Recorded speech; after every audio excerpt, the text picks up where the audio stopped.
Shalom dan selamat berjumpa kembali jemaat Tuhan yang kekasih. Kita berjumpa kembali melalui renungan harian hari ini Rabu 7 Oktober 2020. Bacaan kita Yohanes 11 ayat 45 sampai 57. Sebelum membaca dan merenungkan firman Tuhan, mari kita berdoa. Ya Roh Kudus, terangilah hati dan pikiran kami untuk memahami firman-Mu, sehingga firman Tuhan sungguh-sungguh kami pahami dengan baik dan benar untuk kami lakukan. Tuhan, berbicaralah, kami umat-Mu telah sedia mendengar. Di dalam Yesus Kristus, Tuhan yang hidup, kami berdoa. Amin. Yohanes 11 ayat 45 sampai 57. Persepakatan untuk membunuh Yesus. Banyak di antara orang-orang Yahudi yang datang melawat Maria dan yang menyaksikan sendiri apa yang telah dibuat Yesus percaya kepadanya. Tetapi ada yang pergi kepada orang-orang Farisi dan menceritakan kepada mereka apa yang telah dibuat Yesus itu. Lalu imam-imam kepala dan orang-orang Farisi memanggil mahkamah agama untuk berkumpul, dan mereka berkata, "Apakah yang harus kita buat? Sebab orang itu membuat banyak mujizat. Apabila kita biarkan dia, maka semua orang akan percaya kepadanya, dan orang-orang Roma akan datang dan akan merampas tempat suci kita serta bangsa kita." Tetapi seorang di antara mereka, yaitu Kayafas, imam besar pada tahun itu, berkata kepada mereka, "Kamu tidak tahu apa-apa, dan kamu tidak insaf bahwa lebih berguna bagimu jika satu orang mati untuk bangsa kita daripada seluruh bangsa kita ini binasa." Hal itu dikatakannya bukan dari dirinya sendiri, tetapi sebagai imam besar pada tahun itu ia bernubuat bahwa Yesus akan mati untuk bangsa itu. Dan bukan untuk bangsa itu saja, tetapi juga untuk mengumpulkan dan mempersatukan anak-anak Allah yang tercerai-berai. Mulai dari hari itu mereka sepakat untuk membunuh dia. Karena itu Yesus tidak tampil lagi di muka umum di antara orang-orang Yahudi. Ia berangkat dari situ ke daerah dekat padang gurun, ke sebuah kota yang bernama Efraim, dan di situ ia tinggal bersama-sama murid-muridnya.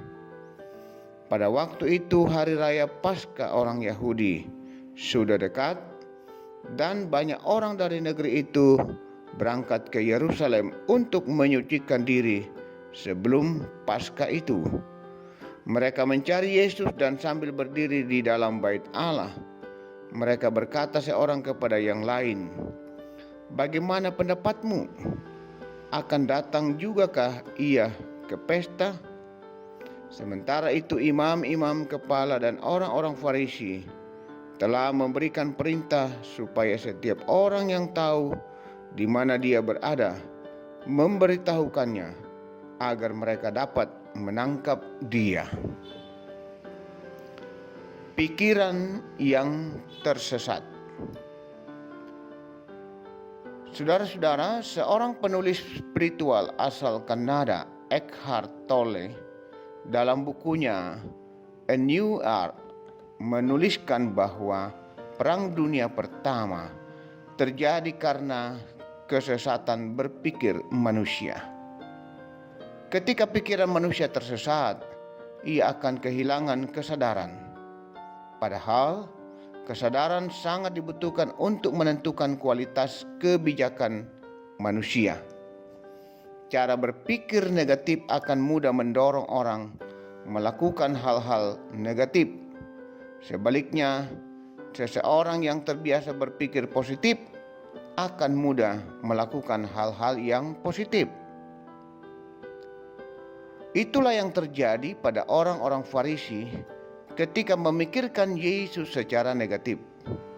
Akibatnya, mereka selalu mencari-cari kesalahan Yesus.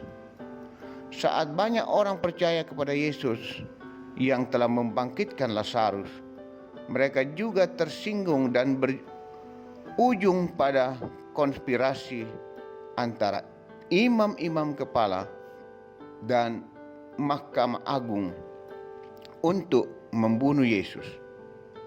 Kayafas sebagai imam besar memandang Yesus sebagai provokator. Mengetahui hal itu, bagaimana reaksi Yesus? Ia memilih untuk menyingkir dari hadapan publik. Apakah Yesus takut? Tidak. Dia memilih untuk tinggal bersama murid-muridnya di Efraim dalam rangka menjaga suasana tetap kondusif, sekaligus mempersiapkan hati murid-murid bahwa sebagai pelayan tidak selalu hal baik yang dilakukan akan ditanggapi positif oleh orang lain. Saudara-saudara yang dikasihi Tuhan, memang kita tidak bisa mengendalikan pikiran orang untuk tidak tersesat. Tetapi kita bisa menjaga pikiran kita untuk tidak ikut sesat. Kesadaran untuk tetap mengendalikan pikiran agar tidak tersesat akan menolong kita untuk tetap berlaku baik dan bijak dalam menghadapi setiap persoalan, terutama dalam pelayanan. Tuhan memberkati kita. Amin. Marilah kita berdoa.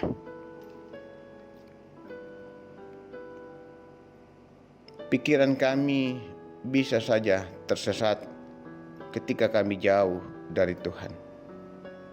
Dan ketika pikiran kami tersesat, kami pun hanya bisa melakukan hal-hal yang negatif, yang tidak baik, bahkan jahat di mata Tuhan. Oleh karena itu Tuhan bimbing kami dengan Roh Kudus untuk menghayati dan melakukan firman-Mu. Kuasailah hati dan pikiran kami dengan Roh Kudus, sehingga kami terus mampu berpikir dan memikirkan hal-hal yang baik dan yang positif. Demikian juga kami akan mampu melakukan hal-hal yang baik dan positif dalam kehidupan setiap hari bersama dengan sesama kami. Ya Tuhan, berkati kami yang boleh menikmati firman-Mu hari ini. Ke dalam tangan kuasa dan kasih-Mu kami bawa seluruh hidup dan kehidupan kami. Kami berdoa untuk persekutuan kami, jemaat Tuhan di Jemaat Ramah. Tetaplah Tuhan Engkau menopang, memelihara dan memberkati. Ya Tuhan, kami juga berdoa untuk pekerjaan warga jemaat. Tuhan terus memberkati agar senantiasa boleh berhasil. Kami juga berdoa untuk kegiatan-kegiatan pelayanan. Tuhan tetap menuntun, membimbing dan memberkati kami semua yang boleh terlibat di dalamnya. Dan biarlah semua bentuk pelayanan-pelayanan di Jemaat Ramah dalam situasi dan kondisi karena dampak corona ini bisa tetap berjalan dengan baik. Kami mendoakan pembangunan yang masih berlangsung, Tuhan berkati agar pada waktunya bisa selesai dengan baik. Pembangunan ruang serbaguna dan ruang sekolah minggu. Ya Tuhan, berkati juga pekerjaan warga jemaat apa yang mereka tekuni. Tuhanlah harapan mereka, sumber segala berkat untuk jemaat Tuhan. Ya Bapa Surgawi, kami juga berdoa untuk Saudara-saudara kami yang boleh menyatakan rasa syukur, terima kasih karena menikmati kehidupan ini, menikmati segala berkat-berkat Tuhan. Termasuk yang boleh merayakan ulang tahun perkawinan, sembuh dari sakit, naik pangkat, lulus ujian, dan berbagai hal yang umatmu boleh nikmati. Tuhan memberkati dan menyempurnakan. Kami juga berdoa untuk anak-anak kami dalam pendidikan dan perjuangan mereka. Berkati Tuhan, agar mereka sukses. Ya Tuhan, kami juga berdoa untuk saudara-saudara kami yang sakit, lawat dan pulihkan, sembuhkan mereka. Yang masih dalam perawatan, kekasih kami Bapak Herman Mangalo, Bapak Herman Santosa, juga Ibu Yeti Julius Yusuf. Tuhan lawat mereka jamah dan pulihkan, sembuhkan mereka. Saudara-saudara kami segenap jemaat yang sedang dalam pemulihan di rumah, lawat mereka Tuhan jamah dan pulihkan, sembuhkan mereka. Ya Tuhan, kami juga terus berdoa untuk jemaat yang berduka, Tuhan kuatkan dan hiburkan. Kami berdoa untuk orang tua kami para lansia, tetaplah menopang, memelihara dan memberkati mereka. Kami berdoa untuk bangsa dan negara kami, Tuhan memberkati, supaya bangsa dan negara kami boleh pulih kembali dari kondisi ekonomi, bahkan juga kondisi kesehatan, utamanya upaya pemerintah untuk memutus mata rantai penyebaran virus corona. Ya Tuhan, dengan kuasa dan kasih berkat-Mu, pertolongan-Mu, bangsa ini boleh pulih kembali. Bapa Surgawi, hidup dan kehidupan kami hari ini kami bawa dalam tuntunan penyertaan-Mu.